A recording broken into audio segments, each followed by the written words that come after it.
ظفر اللہ خان ایک پاکستانی فقیہ اور سفارتکار تھے جنہوں نے پاکستان کے پہلے وزیر خارجہ کے طور پر خدمات انجام دیں۔ وزیر خارجہ کی حیثیت سے خدمات انجام دینے کے بعد انہوں نے اپنا بین الاقوامی کیریئر جاری رکھا اور وہ واحد پاکستانی ہیں جنہوں نے بین الاقوامی عدالت انصاف کی صدارت کی۔ انہوں نے اقوام متحدہ کی جنرل اسمبلی کے صدر کی حیثیت سے بھی خدمات انجام دیں۔ وہ آج تک واحد شخص ہیں جنہوں نے اقوام متحدہ کی جنرل اسمبلی اور بین الاقوامی عدالت انصاف دونوں کی صدر کی حیثیت سے خدمات انجام دیں۔ چودھری سر ظفر اللہ خان تحریک پاکستان میں سب سے زیادہ آواز اٹھانے والے بن گئے اور انہوں نے ریڈ کلف کمیشن میں علیحدہ قوم کے لیے کیس کی قیادت کی جس نے جدید دور کے جنوبی ایشیا کے ممالک کو اپنی طرف متوجہ کیا۔ وہ اگست 1947 میں کراچی چلے گئے اور لیاقت انتظامیہ کے تحت ملک کے پہلے وزیر خارجہ کے طور پر خدمات انجام دینے والے پاکستان کی پہلی کابینہ کے رکن بن گئے۔ وہ 1954 تک پاکستان کے اعلیٰ سفارتکار رہے جب وہ بین الاقوامی عدالت انصاف میں خدمات انجام دینے کے لیے چلے گئے اور 1958 تک عدالت میں بطور جج رہے۔ جب وہ عدالت کے نائب صدر بن گئے انہوں نے 1961 میں اقوام متحدہ میں پاکستان کے مستقل نمائندے بننے کے لیے چھوڑ دیا۔ اس عہدے پر انہوں نے 1964 تک خدمات انجام دیں۔ اقوام متحدہ میں اپنے وقت کے دوران انہوں نے حقیقت میں فلسطین کی ریاست کی نمائندگی بھی کی۔ انہوں نے 1964 میں ICJ میں واپس آنے کے لیے اقوام متحدہ کو چھوڑ دیا اور 1970 میں وہ بین الاقوامی عدالت انصاف کے صدر کے طور پر خدمات انجام دینے والے پہلے اور واحد پاکستانی بن گئے۔ یہ عہدہ انہوں نے 1973 تک برقرار رکھا۔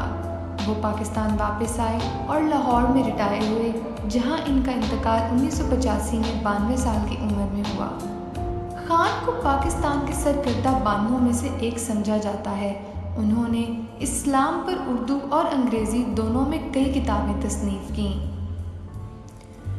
چودھری ظفر اللہ خان 6 فروری 1893 کو ضلع سیالکوٹ کے شہر سیالکوٹ میں پیدا ہوئے۔ ان کا خاندان ڈسکا کے آس پاس کی ساحی جاٹ نکالنے کے زمیندار تھے اور ان کے گاؤں کے سردار تھے۔ دوسرے ساحی سکھ سردار تھے۔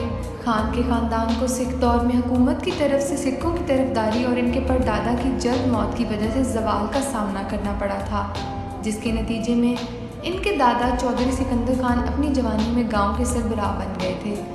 تاہم وقت گزرنے کے ساتھ ساتھ چودھری سکندر خان نے خاندان کی زیادہ تر حیثیت دوبارہ حاصل کر لی اور ڈسکا کے ارد گرد ایک بڑے پیمانے پر عزت کی نگاہ سے دیکھے جانے لگے۔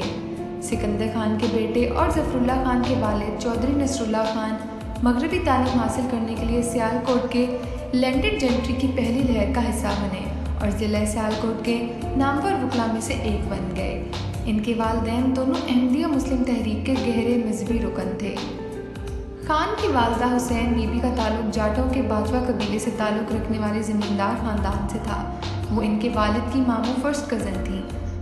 حسین بی بی اور ظفر اللہ خان ناقابل یقین حد تک قریب تھے اور خان نے انہیں اپنی زندگی کا سب سے طاقتور اثر بتایا۔ حسین بی بی گہری مذہبی خاتون تھیں اور خدا پر اپنے غیر معمولی پختہ یقین کے لیے جانی جاتی تھیں۔ چودھری سر ظفر اللہ خان نے گورنمنٹ کالج لاہور سے تعلیم حاصل کی اور LLB کی ڈگری حاصل کی۔ کنگز کالج لندن سے 1914 میں انہیں لنکنز ان لندن کے بار میں بلایا گیا۔ انہوں نے سیالکوٹ اور لاہور میں قانون کی پریکٹس کی۔ 1926 میں پنجاب لیجسلیٹو کونسل کے رکن بنے۔ چودھری سر ظفر اللہ خان دوسری گول میز کانفرنس 7 ستمبر 1931 جس میں ظفر اللہ خان میز کے عقب میں بیٹھے ہوئے تھے۔ محمد ظفر اللہ خان نے نو آبادیاتی ہندوستان میں قانون کی مشق کی۔ وہ اس سلسلے میں 2 تاریخی فیصلوں میں احمدیہ کاز کے وکیل تھے۔ یہ دونوں کیس 1916 کے ہیں۔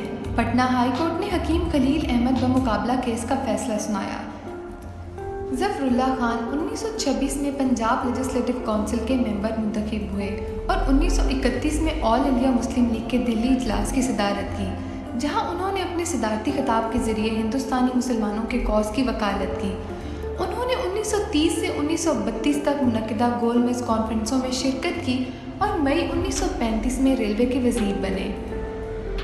1939 میں انہوں نے لیگ آف نیشنز میں ہندوستان کی نمائندگی کی. انہیں 1942 میں چین میں ہندوستان کا ایجنٹ جنرل مقرر کیا گیا اور 1945 میں دولت مشترکہ تعلقات کانفرنس میں ہندوستانی حکومت کے نامزد امیدوار کے طور پر ہندوستان کی نمائندگی کی، جہاں انہوں نے ہندوستان کی آزادی کے مقصد پر بات کی. 1935 سے 1941 تک وہ وائس رائے ہند کی ایگزیکٹو کونسل کے رکن رہے. سر ظفر اللہ خان نے ڈومینین اسٹیٹس کے مستقبل کے امکانات کا تجزیہ کرتے ہوئے ہندوستان کے ڈومینین اسٹیٹس کے مستقبل پر ایک نوٹ تیار کیا. انہوں نے مسلمانوں کے خدشات کو مد نظر رکھا اور بالآخر بر صغیر کی تقسیم کا منصوبہ پیش کیا. یہ note Lord Zetland secretary of state for India کو بھیجا گیا تھا، جیسا کہ لارڈ لن لتھگو نے 12 مارچ 1940 کو ایک خط میں کہا تھا. تاہم لارڈ لن لتھگو کو سر ظفر اللہ خان کی طرف سے تیار کردہ تجزیاتی نوٹ کے مندرجات کی مکمل گرفت نہیں تھی جب یہ سیکرٹری آف انڈیا کو بھیجا گیا تھا. اس نوٹ کی ایک کاپی جناح کو بھیجی گئی. انڈین فیڈریشن کے لیے سر ظفر اللہ خان کی 2 ریاستی حل کی تجویز کو مسلم لیگ نے 22 سے 24 مارچ کو لاہور میں ہونے والے آئندہ اجلاس میں اس کی بھرپور تشہیر کرنے کے لیے مقصد سے اپنایا. ستمبر 1941 میں ظفر اللہ خان کو فیڈرل کورٹ آف انڈیا کا جج مقرر کیا گیا. اس عہدے پر وہ جون 1947 تک فائز رہے. محمد علی جناح کی درخواست پر انہوں نے جولائی 1947 میں ریڈ کلف باؤنڈری کمیشن کے سامنے مسلم لیگ کی نمائندگی کی اور اپنا مقدمہ پیش کیا. مسلمانوں کا انتہائی قابل تحسین انداز میں ظفر اللہ خان نے جوناگڑھ گڑھ کے نواب کو مشورہ دیا کہ اگر وہ اپنی ریاست کو پاکستان کے ساتھ شامل کرنے کا فیصلہ کرتے ہیں تو یہ اخلاقی اور قانونی دونوں طرح سے ہوگا. اس کے بعد نواب نے اپنے فیصلے کا اعلان کر دیا تھا. خان نے دی ہیگ میں بین الاقوامی عدالت انصاف کی قیادت کی. اکتوبر 1947 میں ظفر اللہ خان نے پاکستانی وفد کے سربراہ کی حیثیت سے اقوام متحدہ کی جنرل اسمبلی میں پاکستان کی نمائندگی کی اور مسئلہ فلسطین پر مسلم دنیا کے موقف کی وکالت کی. اسی سال وہ پاکستان کے پہلے وزیر خارجہ مقرر ہوئے. یہ عہدہ وہ 7 سال تک رہے. 1948 اور 1954 کے درمیان انہوں نے اقوام متحدہ کی سلامتی کونسل میں پاکستان کی نمائندگی بھی کی، جہاں انہوں نے مقبوضہ کشمیر، لیبیا، شمالی آئرلینڈ، ارٹیریا، صومالیہ، سوڈان، تیونس، مراکش اور انڈونیشیا کی آزادی کی وکالت کی. وزیر خارجہ کے طور پر انہوں نے ستمبر 1954 میں منیلا معاہدہ کانفرنس میں پاکستان کی نمائندگی کی. پاکستان میں منیلا معاہدے کی حمایت تقسیم ہو گئی. مغربی پاکستان کی فوج اور مٹھی بھر رہنما اس کے حق میں تھے، جبکہ آئین ساز اسمبلی کے زیادہ تر منتخب اراکین مغربی پاکستان اور مشرقی پاکستان کے تمام اراکین اسمبلی نے اس کی مخالفت کی. ظفر اللہ نے منیلا معاہدے پر دستخط کیے پاکستان کے جنوب مشرقی ایشیا ٹریٹی آرگنائزیشن میں شمولیت کا عہد. 1954 میں وہ دی ہیگ میں انٹرنیشنل کورٹ آف جسٹس کے جج بن گئے. اس عہدے پر وہ 1961 تک فائز رہے. وہ 1958 سے 1961 تک انٹرنیشنل کورٹ آف جسٹس کے نائب صدر رہے. 1961 اور 1964 کے درمیان انہوں نے اقوام متحدہ میں پاکستان کے مستقل نمائندے تھے. 1962 سے 1964 تک وہ اقوام متحدہ کی جنرل اسمبلی کے صدر بھی رہے. بعد میں وہ 1964 سے 1973 تک آئی سی جے میں بطور جج دوبارہ شامل ہوئے. 1970 سے 1973 تک صدر کے طور پر خدمات انجام دیں. چودھری سر ظفر اللہ خان جاپان میں جاپانیوں کے ساتھ احمدیہ تحریک میں شامل ہوئے. ایک احمدی کے طور پر ظفر اللہ خان 1919 سے 1935 تک کمیونٹی کے لاہور پاکستان چیپٹر کے امیر کے عہدے پر فائز رہے.